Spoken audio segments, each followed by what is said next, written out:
Hello friends, नमस्कार दोस्तों। आज का वीडियो बना रहा हूँ। अभी मैंने कुछ दिन पहले ट्रैवलिंग की थी। मैंने यहाँ से मैं गोवा से दिल्ली गया था। दिल्ली में मेरा 2 दिन का काम था।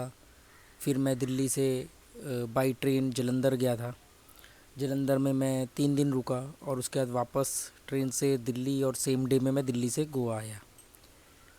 तो क्यों गया था मैं अगले वीडियो में बता दूंगा। अभी मैं कुछ और बताना चाह रहा हूँ, इसलिए वीडियो बनाया मैंने। अ, इस ट्रैवलिंग के दौरान ना बहुत अलग और यूनिक एक्सपीरियंस हुए हैं, जिसमें मुझे भी ये आप लोगों से जानना है कि क्या जो मेरे एक्सपीरियंस हुए वो सही हैं। अ, तो उसमें पहले 2-3 इंसिडेंट हुए हैं, तो मैं सब अलग अलग आपको बताऊंगा। एक वीडियो में नहीं बता सकता, पर अलग अलग एक्सपीरियंस है और काफ़ी हैरानी भी हुई है और काफ़ी मैं शौक भी हुआ कि भी ऐसे हम कैसे आगे बढ़ेंगे। तो पहला एक्सपीरियंस मैं आपको ये बताता हूँ कि भी जैसे मैं दिल्ली से जब मैं जलंधर से मैं दिल्ली नहीं, दिल्ली से मैं जलंधर जब जा रहा था ट्रेन से, तो शताब्दी ट्रेन थी। तो शताब्दी ट्रेन में हम ये मान सकते हैं कि भी थोड़ा सा स्टैंडर्ड ठीक रहता है, अच्छे सभी लोग ज़्यादातर सफ़र करते हैं। एक्सपेंसिव ट्रेन में काउंट होती है, तो थोड़ा सा पढ़े लिखे लोगों की हम ज़्यादा उम्मीद कर सकते हैं। ऐसा नहीं कि जनरल ट्रेनों में कोई बिल्कुल ही गए गुजरे लोग सफ़र करते हैं, ऐसा नहीं है। पर हम एक फ़िल्टर लगाएं तो हम कह सकते हैं राजधानी, शताब्दी, अगस्त क्रांति वगैरह में बेहतर लोग, और बेहतर मतलब इकोनॉमिकल बेहतर और वेल एजुकेटेड, जिनका living of standard, thought process थोड़ा सा बेहतर होता है क्लास वाइज, तो वो होता है। ठीक है, इसमें कोई डाउट नहीं है, कोई इसको कैसे भी ले।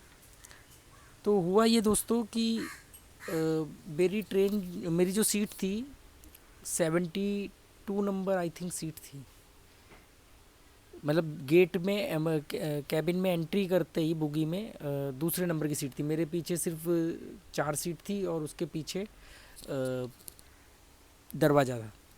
तो मेरे पीछे एक फैमिली बैठी हुई थी। वो लास्ट वाली सीट पे एक सीट कम होती है दोनों तरफ से, वैसे 3 और 3 की सीट होती है शायद।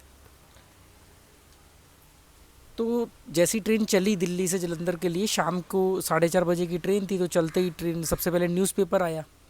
तो जब न्यूज़पेपर आया तो वो फुर्ती से बांटते हुए चले जाते हैं, उनको आगे भी और डब्बों में बांटना होता है। तो न्यूज़पेपर शेयरिंग बेसिस पे होता है, ऐसा नहीं कि सबको एक एक देंगे। तो वो क्या होता है कि वो आपस में शेयर करके पढ़ लो। तो अब तो लोगों की पढ़ने की हैबिट ही बिल्कुल ख़त्म हो गई है। जब से इंटरनेट आया है, स्मार्टफोन आया है, तो लोगों की पढ़ने की, रीडिंग हैबिट तो बिल्कुल ख़त्म हो गई है। सामने वो नदी में सनसेट, वो लाइट पड़ रही है धूप की आंखों में। तो हुआ ये कि न्यूज़पेपर दिया उसने, वो भाई साहब ने ले लिया। पीछे जो बैठे थे उनके साथ एक यंग लड़का भी था। ये भाई साहब मैच्योर थे, 50 के आसपास के होंगे। इनके साथ एक लेडीज़ थी। तो उन्होंने वो न्यूज़पेपर लिया, पढ़ना शुरू किया। क्योंकि ट्रैवलिंग के दौरान मैं भी अपनी बुक्स पढ़ रहा था। मैंने एक तो the experiment with truth, Mahatma Gandhi ji की जो किताब थी, उनकी ऑटोबायोग्राफी, सच के साथ प्रयोग, वो मैंने एक परचेज़ करी थी नई दिल्ली रेलवे स्टेशन से। उसके मैं कुछ चैप्टर पढ़ रहा था बीच बीच में से, क्योंकि ऑलरेडी मैं एक बार पहले पढ़ चुका हूँ उसको। और दूसरा मैंने 2 डायमंड कॉमिक्स ली थी। तो उन्होंने वो न्यूज़पेपर लिया, और न्यूज़पेपर लेकर के जब उन्होंने उसमें सबसे पहले जो पढ़ा, तो उन्होंने, और मेरा आसपास के लोगों पे बहुत नज़र रहती है, क्योंकि मेरा मानना है कि हर आदमी एक चलती फिरती किताब है। आपको उनसे बहुत कुछ सीखने को मिलता है। फेस रीडिंग में आप डेवलप कर सकते हो कि कैसे लोगों का एक्सप्रेशन, बॉडी लैंग्वेज आपको सीखने को मिलती है। फेस रीडिंग सीखने को मिलती है, उनकी टोन से आप जज कर सकते हो कि वो क्या बोल रहे हैं। यार इधर लाइट ज़्यादा ही आ रही है, हाँ? बिल्कुल पानी के ऊपर लाइट पड़ रही है। तो अब और कहीं बैठने का जुगाड़ हो नहीं सकता, वीडियो रोकना पड़ जाएगा, और मैं अनकट वीडियो बनाना चाहता हूँ। चलो जो भी है, खैर। तो ये रहा डोडो गया अभी। तो आज ये आ गया था दिन में ही। तो उन्होंने सबसे पहले उस न्यूज़पेपर में पढ़ा कि उन्होंने एक बात बोली, क्योंकि मैं पंजाबी भी बहुत अच्छी तरह जानता हूँ। मेरा जन्म पंजाब में हुआ है, मेरे को पंजाबी लिखनी, पढ़नी, बोलनी सब आती है। तो उन्होंने बोला कि अखबार उठा के कि इसकी ये बिल्कुल सही लिखता है। मतलब वही अपनी देसी भाषा में, पंजाबी में, कि ए बिल्कुल सही लिखता है, यदि एक एक गल सही हो, सही होती है, मतलब एक एक बात इसकी सही होती है। तो उन्होंने क्या किसके बारे में बोला, उन्होंने अखबार के बारे में बोला, और वो पढ़ रहे थे राशिफल। तो उनकी जो भी राशि रही होगी उन्होंने अपना राशिफल पढ़ा। अब आप ध्यान से समझना यहाँ पर दोस्तों, उन्होंने कहा कि देखो कितनी सही बात लिखी है, आज आपके मन में अच्छे बुरे विचार आएंगे। और उन्होंने कहा कि देखो कितनी अच्छी बात लिखी, कितनी सही बात बोली है कि भी आज आपके मन में अच्छे बुरे विचार आ सकते हैं, और देखो बात बिल्कुल सही है। फिर उन्होंने बोला कार्य क्षेत्र में वृद्धि होगी, एक पॉजिटिव स्टेटमेंट, पहली डिप्लोमेटिक स्टेटमेंट, दूसरी पॉजिटिव स्टेटमेंट, तीसरे में भागा दौड़ी बनी रहेगी। तो वो ऑलरेडी ट्रैवलिंग कर रहे थे। ऐसी उन्होंने दो चार बातें और पढ़ी। क्योंकि मैं प्रोफेशनल एस्ट्रोलॉजर रह चुका हूँ, मैंने इसके ऊपर एकेडमिक एजुकेशन ली है, गुरु शिष्य पद्धति से भी मैंने इसमें कई साल दिए हैं। उसके बाद मैंने प्रोफेशनली 2 साल एस्ट्रोलॉजी की है, और जिसमें मैंने लाखों रुपए महीना भी कमाया है। और मुझे मालूम है कि एस्ट्रोलॉजर्स की कौन सी डिप्लोमेटिक स्टेटमेंट्स काम करती हैं। इसी वजह से मैंने उनको छोड़ा, क्योंकि मैं वो डिप्लोमेटिक स्टेटमेंट्स नहीं देना चाहता था। शुरुआत में मैंने यूज़ किया अपने फ़ायदे के लिए, पर मुझे लगा कि यार ये सही नहीं है। जो चीज़ आप एक डरे हुए को और डरा रहे हो, या किसी लो आईक्यू लेवल वाले को आप कैसे यूज़ कर रहे हो,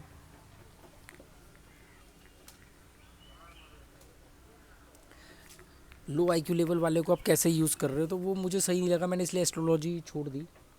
तो आप मतलब मुझे ये हैरानी हुई कि किसी व्यक्ति का आईक्यू लेवल इतना लो हो सकता है, या मान लो आईक्यू लेवल लो नहीं भी है, तो क्या कोई व्यक्ति इतना ब्लाइंड हो सकता है, इतना आंखों पर पट्टी बांध सकता है कि उसको नहीं दिख रहा कि स्टेटमेंट क्या पढ़ रहा है वो।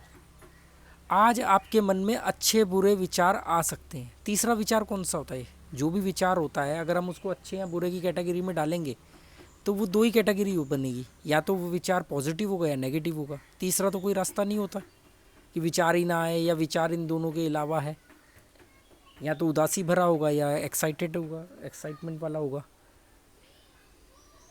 मतलब मैं सोच रहा हूँ कि यार क्या डिप्लोमेटिक स्टेटमेंट लिखी है। आदमी की तार्किक क्षमता इतनी ख़त्म हो चुकी है हिंदुस्तान में कि क्या हम करें कि आपके मन में अच्छे बुरे दोनों विचार आएंगे। और उन्होंने अखबार फोल्ड करते टाइम ये कहा कि ये इसकी एक एक बात देखो कितनी सही है। मतलब बाद में उन्होंने सर्टिफाइड किया कि एक एक बात बिल्कुल सही है। मतलब उन्होंने ये नहीं सोचा कि यार अच्छे और बुरे में से कोई और तीसरा विचार तो आएगा ही नहीं, तो मैं इसको क्रेडिट कैसे दे रहा हूँ, ये तो खेल रहा है मेरे दिमाग के साथ। फिर एक जनरल प्रिडिक्शन होती हैं जो न्यूज़ में और टीवी में और अखबारों में डाली जाती है, जनरल प्रिडिक्शंस है। ये डिप्लोमेटिक स्टेटमेंट्स होती हैं, ये किसी को भी मैच कर जाएंगी, मैक्सिमम मैच कर जाएंगी, क्योंकि इसमें स्टेटमेंट्स ही ऐसी दी जाती हैं। आपको लिखा जाएगा आज छोटी मोटी, आज आपको खुशखबरी मिल सकती है, तो दिन भर में इतनी घटनाएं घटती हैं, तो दिमाग अगर बायस हो तो छोटी सी भी खुशखबरी को कहेगा देखा वो वाली खुशखबरी आ गई। या आज आपको कुछ ध्यान रखने की ज़रूरत है, कुछ गलत खबर आ सकती है, तो भी आदमी मैच कर जाता है। और 10 बार काम कर गई और अगर 20 बार नहीं भी करी तो भी आदमी को फ़र्क नहीं पड़ता है। तो ये बहुत एक ख़तरनाक दौर से हमारी मानसिकताएं गुजर रही हैं।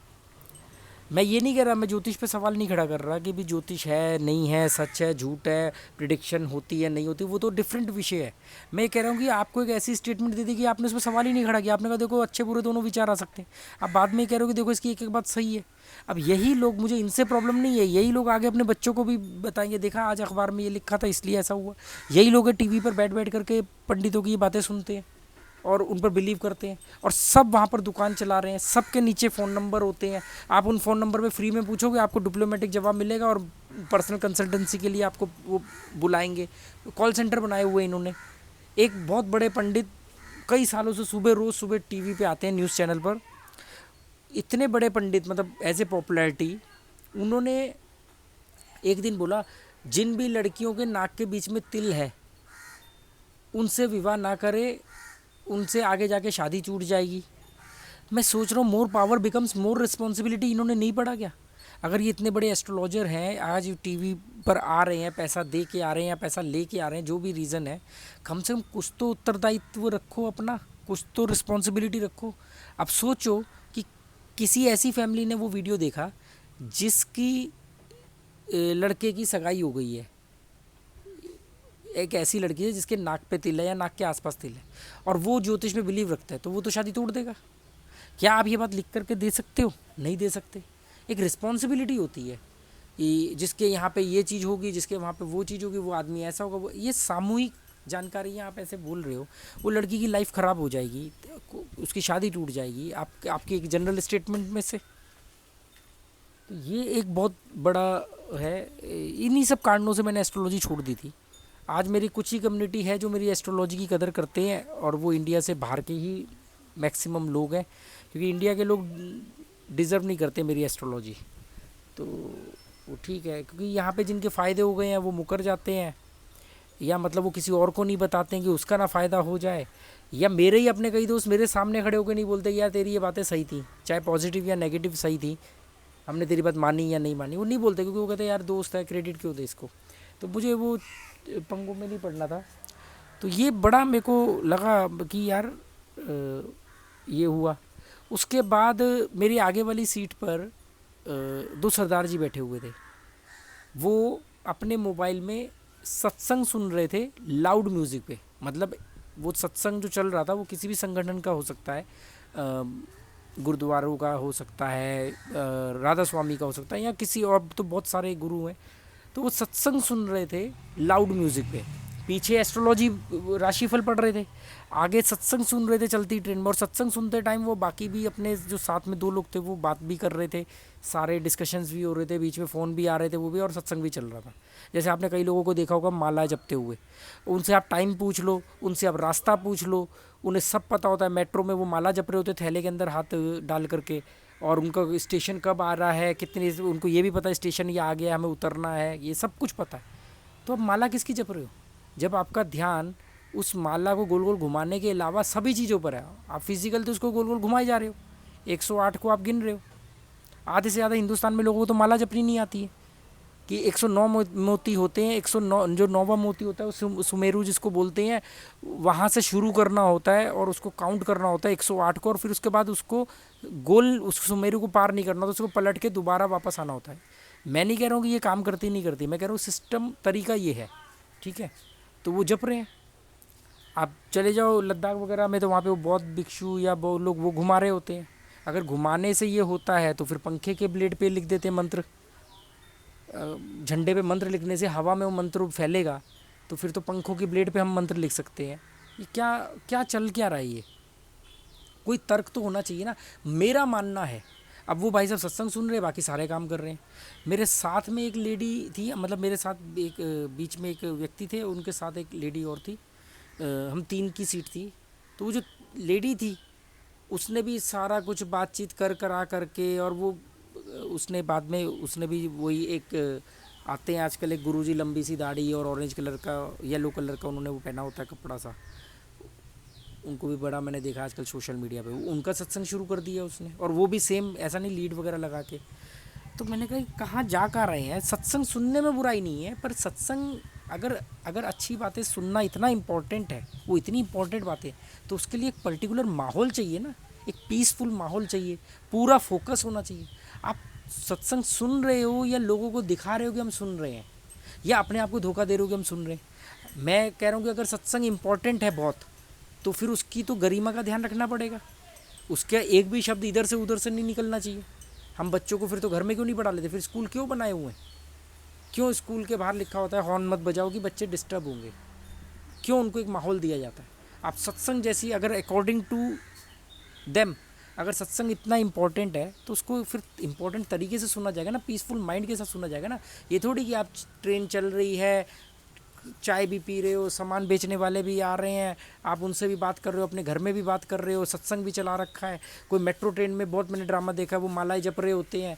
अरे जब माला पे फोकस नहीं, आपको कैसे पता कि स्टेशन आया? मतलब आप ट्रेन के अंदर हो, आपको ये मालूम है कि आपका ध्यान इस तरफ है कि स्टेशन कौन सा आया है, मेरा कब आने वाला है, सारा ध्यान तो आपका उस तरफ है। तो माला पे क्या कर रहे हो आप? किसको धोखा दे रहे हो?